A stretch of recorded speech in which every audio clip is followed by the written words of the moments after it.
Writers, something really cool happened to me in my place, the backyard. I know, I was out there again yesterday.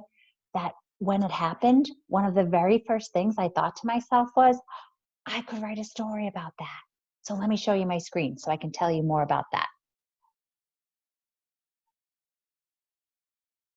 So yesterday, I was in one of my places, the backyard, like we talked about, a place a lot of us are spending a lot of time lately. And we're feeling kind of bored, my son Harrison and my daughter Kyle and I. And we were wondering like what we were going to do out there again. And all of a sudden, Kyle says, Mom, it's a baby turtle. We ran over, Harrison and I, and we scooched down and we saw in front of us the cutest, I'm talking, it was like this big little baby turtle kind of climbing over the grass really slowly, almost like it was floating. And you know what I thought? I said, oh, I could write a story, right? So today, I want to remind you that we've been doing a lot of work with thinking about story ideas, thinking about the special people in our lives and the places in our lives and all of these stories that live inside us that we want to tell. And at some point, you want to stop and you want to say, what story do I want to write today? And you want to pick one of those stories and you actually want to write it down so that you can share it with the world. Okay, so today's my day. That story about the baby turtle is just bursting inside me and I really want to write about it. So what I did was I got some paper. Right now, you might have this type of paper at home.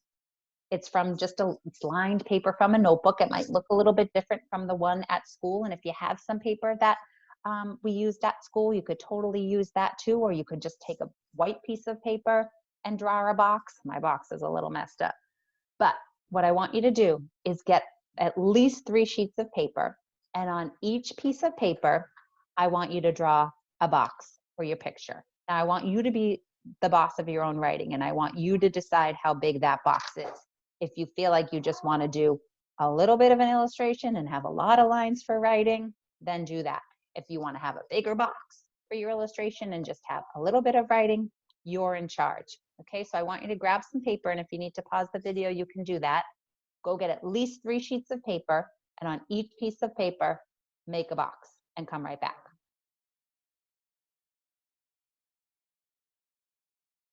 All right, you got your paper. Check.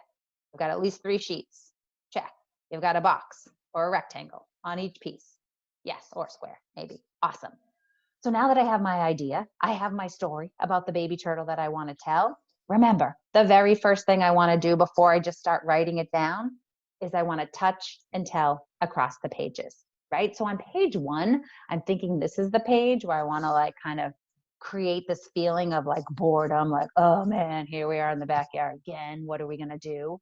And then I want it to be exciting and have Kyle say, Mom, there's a baby turtle. So I'm thinking I might already have her up there with like a speech bubble to say that, right? And have some words down here. And then Harrison and I running over and scooching down and looking at the turtle, right? And then on the next page, the very next thing we did was like decide that we needed to make a little house for this turtle. So we ran and we got a bucket and we put some grass on the bottom and we put a little rock and we created this elaborate little home for our new buddy who Harrison was calling Turd and Kyle was calling Turt. And then on this page, we took the bucket and we put it in the driveway because the sun was really beating down and we knew that the turtle probably wanted to be warm. So we put it in the sun and the 3 of us just kind of sat back and watched the turtle. So just see how I did that? I had my idea, my story idea about the baby turtle, and then I touched and told my story across the 3 pages. Right? So you be the boss of your own writing. You might need more than 3 pages, right? You might need just 3 pages. You might need to just really talk out that story a little bit to decide like, hey, how many pages do I really need, right? So that's your job today, writers. You're going to pick one of those story ideas and then you're going to touch it and tell it across the pages, either to yourself or to a family member, or maybe even to a stuffy. That might be kind of cool. All right. I can't wait to see what you come up with. Bye, writers.